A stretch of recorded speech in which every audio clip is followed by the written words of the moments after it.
Avant la revue de presse, découvrez Ubbeku. Ubbeku est une application d'enchères moderne et transparente qui vous permet d'acquérir des produits de grande valeur à des prix pouvant aller jusqu'à moins 90%. Oui, vos offres ne sont pas débitées, le système est clair et automatisé. Le plus petit montant unique remporte l'enchère. C'est simple, sécurisé et accessible à tous. C'est le moment d'essayer, de tenter stratégiquement et de profiter des opportunités. Téléchargez l'application Ubbeku. Soutenez, partagez et restez connectés. Les meilleures offres arrivent. Ubbeku, la stratégie qui fait gagner. Place à la revue de presse. Mesdames et messieurs, bonjour. En ce lundi baigné par les échos encore vibrants de la Korité, la presse sénégalaise nous livre une actualité dense, traversée par des tensions politiques, des interpellations religieuses, des drames humains, mais aussi des éclats d'espérance. Déployons ensemble cette fresque nationale avec méthode et finesse. Ay ci ñu dem. Ouvrons le bal avec une actualité spirituelle mais profondément politique. Le Soleil, Sud Quotidien, Le Peuple, Tribune dresse le tableau d'une Korité marquée par des sermons sans concession. Les imams dénoncent les dérives sociales, les tensions politiques, la perte des repères chez la jeunesse. Dans le même souffle, le président appelle à l'unité, la paix et la prolongation des valeurs du Ramadan dans la vie quotidienne. Une Korité donc à la fois spirituelle et interpellatrice. Poursuivons avec un dossier brûlant qui cristallise les tensions politiques. L'Indépendant, Direct News, La Dépêche, Vox Populi met en lumière une confrontation directe entre Aly Ngouille Ndiaye et Mabouba Diagne. L'ancien ministre rejette toute accusation de surfacturation, affirme que toutes les procédures ont été respectées et souligne un paradoxe troublant.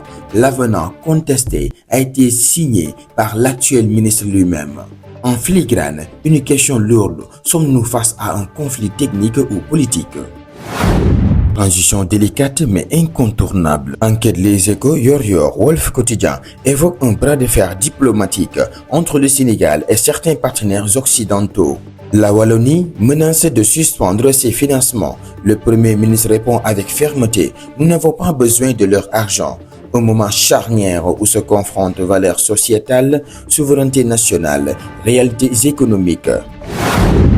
Une nation endeuillée, le ton se fait grave. Source à l'Observateur Rewmi revient sur le décès tragique du Khalif de Géoul et de ses épouses dans un accident. Une perte immense pour la communauté religieuse, mais aussi des drames individuels, des tentatives de suicide, des accidents mortels.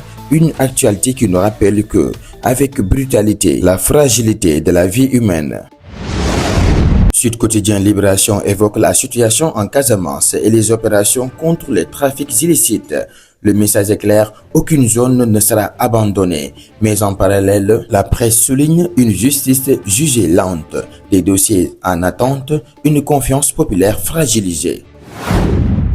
Économie entre pression et espoir. Dakar Times alerte sur les tensions du marché du riz liées à la crise internationale. Scoop Quotidien met en lumière une note positive.